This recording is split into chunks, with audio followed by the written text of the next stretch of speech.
Hello, everybody. Today we are going to talk about angles. So, what's an angle? An angle is formed by two rays that have a common endpoint. So, here we got some examples of these are angles over here. Okay, so I've got two rays that have a common endpoint right there. Okay, two rays, common endpoint, two rays, common endpoint.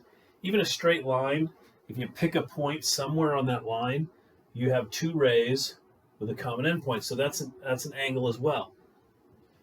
These are not angles, okay? Why aren't these angles? Well, this one's not an angle because they have no common point at all.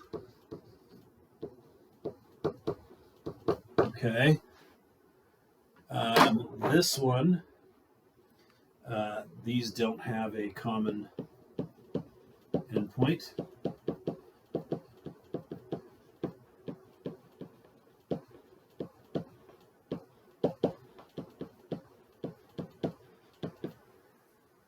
Okay, same thing here. Okay, so we just take this, we'll just clone that, make it a nice calm blue color and put it right down there. Okay, so that's why those are not angles. So what this implies here is that you have a ray that starts here, goes this way, and you have a ray that starts here and goes this way. Okay, so that's an angle. Two rays that have a common endpoint. Okay, now the parts of the angles. Okay, so an angle has something called a vertex. This right here, the common endpoint, is called the vertex. So the vertex is the point B in this case. Okay, the sides are the rays that make the angle. So here's one side, ray BC, and here's the other side, ray BA. Let's go move this. Uh-oh, let's join it together. Okay, let's do this. Don't like the way that came out. B. There we go. Okay, so now that's pretty easy. How do you name an angle? Okay, there are several ways you can name an angle. If you just have a standalone angle like this, nothing else, you can name it with just the vertex, and we write it like this. We make a little angle sign, and then we just say whatever the common vertex is, so that would be angle B. Now, if we get more complicated pictures, you can't really do that. For example, let's say we had this picture right here,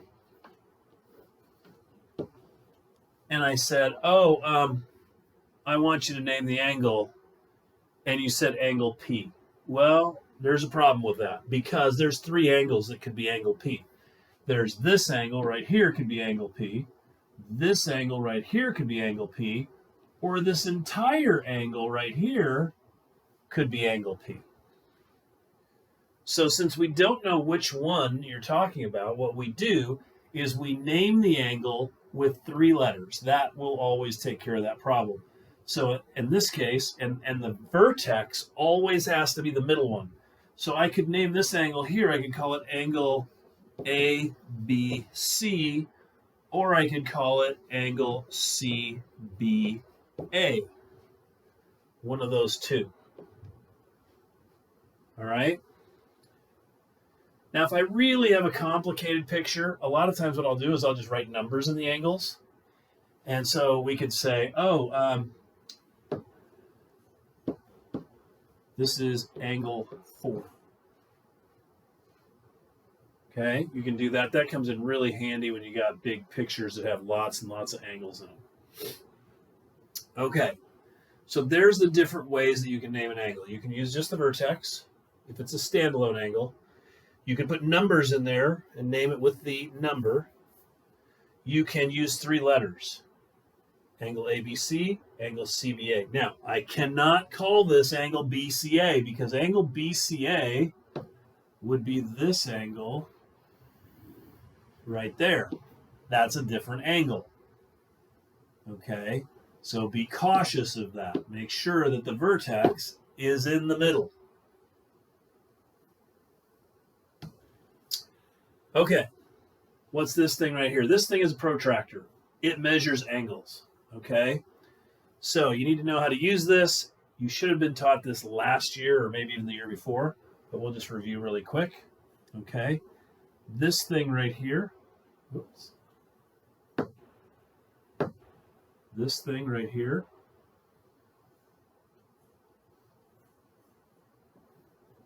is called the baseline. That line gets lined up with one of the sides of the angles. It doesn't matter which one. Okay? Now, this little target right here, the middle of that target gets lined up with the vertex. It must be exactly on the vertex with either this side lined up with this side of the angle or this side lined up with this side of the angle. Now, you'll notice there's two sets of numbers, okay? This one starts from 0 and goes up to 180. This one starts at 180 and goes down to 0. What this allows you to do is measure an angle from either side.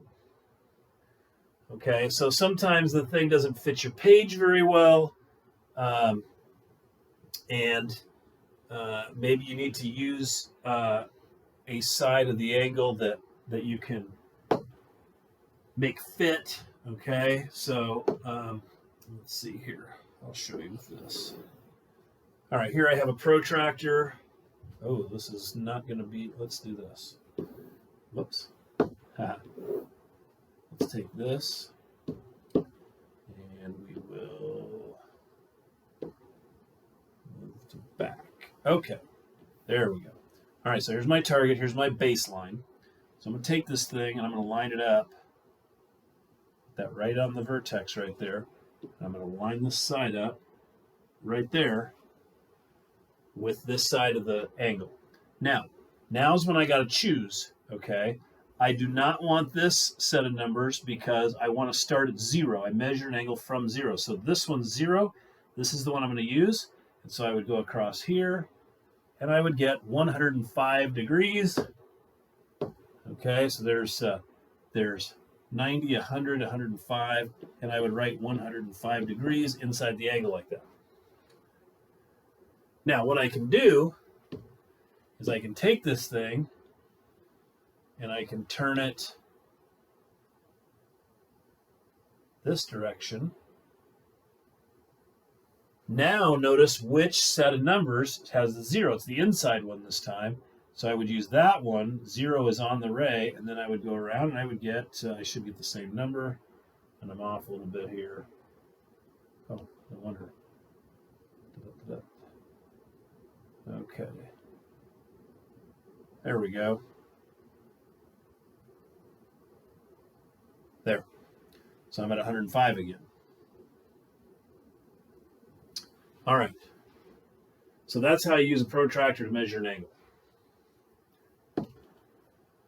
Okay, so we're going to draw angles using a protractor. Okay, so here's what you want to do. The first thing you want to do is you want to draw a ray. Okay, so there's my ray. Let's make this a different color.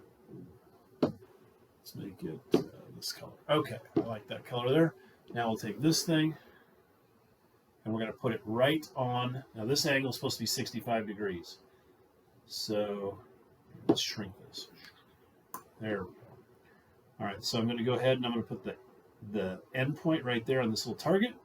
I'm going to line up the baseline, and I'm going to start at 0, and I'm going to count up. So there's 10, 20, 30, 40, 50, 65 degrees is going to be right there. So what I'll do is I'll just put a dot right at 65 degrees. That's going to be right there. Why didn't I?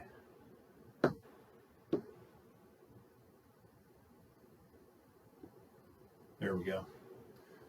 Okay, and then I'll go back and I'll use a straight edge and I will make my ray right there. And then, of course, I'm going to go ahead and I'm going to write 65 degrees inside the angle right there. Okay. Now I want to make a 120-degree angle. So once again, I'm going to make a ray just like this. And I'm going to take my protractor.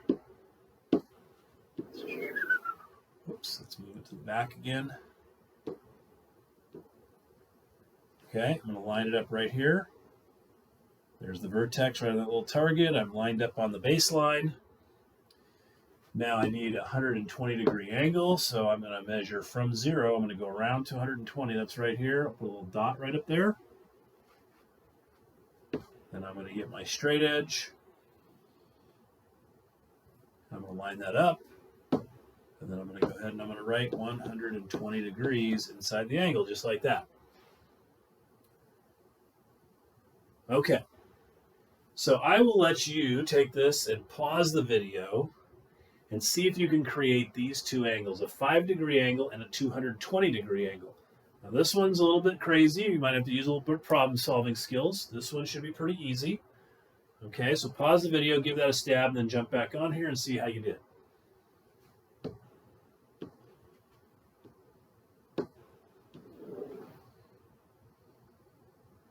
Okay, so I want a 5-degree angle. So I'm going to go ahead and I missed my baseline just a little bit right there, so I got to move this. That's pretty good. Okay, now 5 degrees, that's a tiny angle. Okay, so 0, here's 5 right there. Ooh, somehow I'm way off.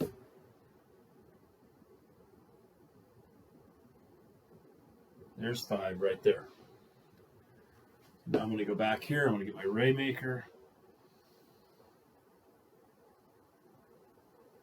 Huh. I must have moved my smartboard off just a little bit.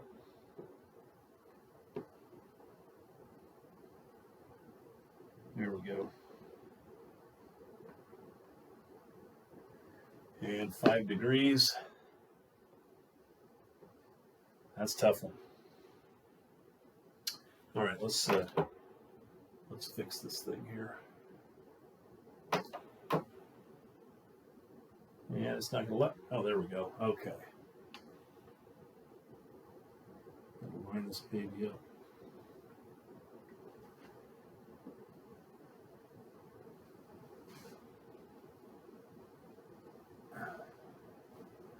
Okay, now a 220-degree angle, that's a little tougher.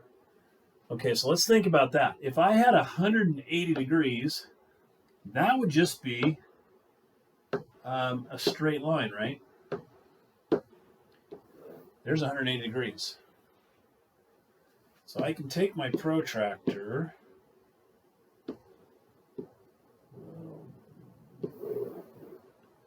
move that to the back. Okay. We'll go pick a point right here. All right, so it's lined up with the baseline right there. Okay, and we'll go ahead and put a little dot right here so we know where our baseline, or where our target is. All right, so that would be 180 degrees. What I need is I need another 40 degrees. So I'm going to take my protractor and I'm going to turn it so I get another 40 degrees. Whoops, I went off my target right there. Okay, that's pretty close to 40 degrees. Tilt it back. There we go. All right, now this is another 40 degrees. So I'm going to go ahead and draw this right here.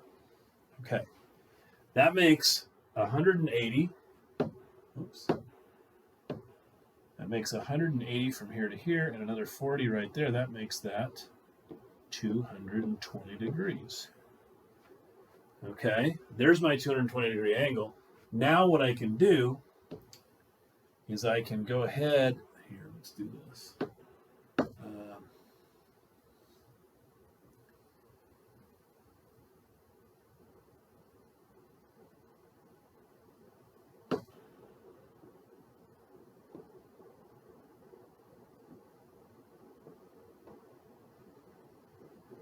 Okay, now what I'm going to do is I'm going to take this, I'm going to get rid of it.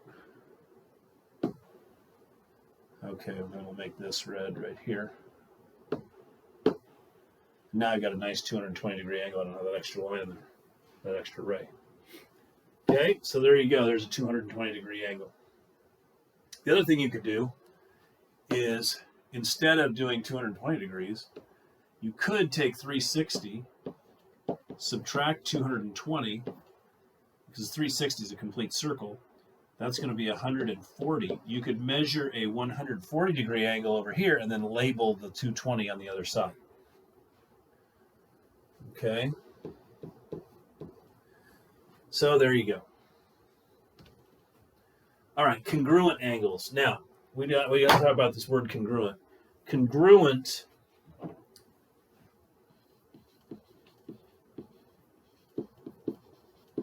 is not the word equal. They're different. This is same size, same shape. Okay, so congruent is used for shapes. Equal is used for numbers. So equal is just same size.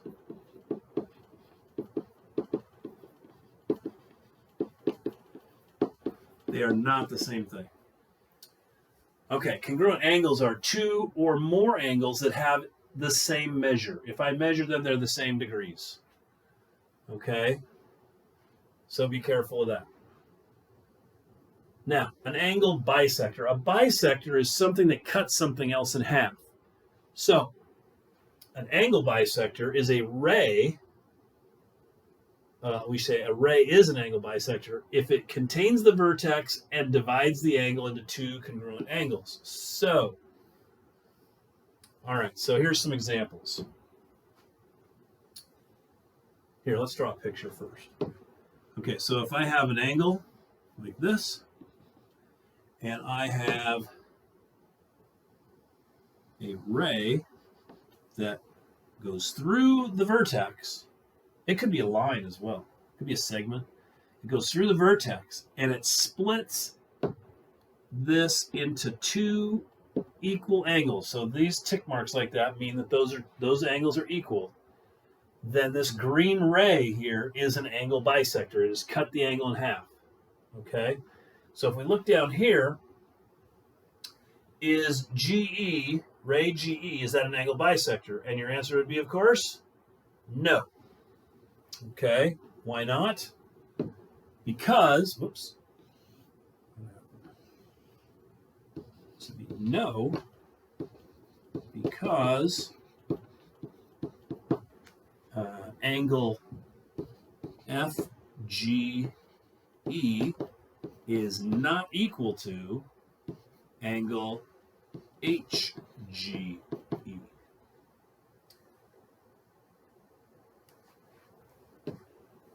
Okay, now we look here. Is there an angle bisector?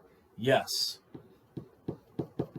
And it's ray RP. Okay, and why is it? Because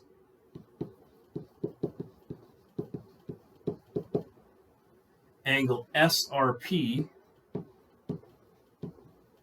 is equal to angle QRP.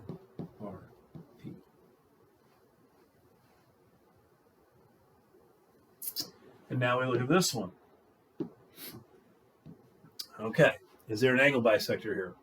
The answer is no.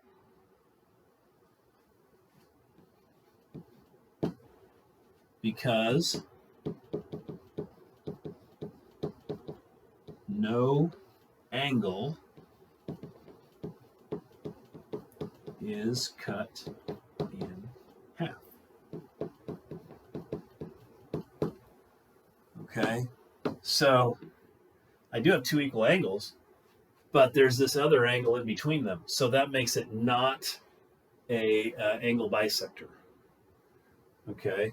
So I don't know what this angle is right here. Let's say it's 20 degrees. Well, this is not an angle bisector because there's 48 degrees over here and there's 28 over here. Okay. Same reason goes the other way. Now, if I knew that this angle was 28 degrees in here, which it's not, it's obviously a little bit skinnier than these two, but let's say it was 28, well, there would be two angle bisectors in here.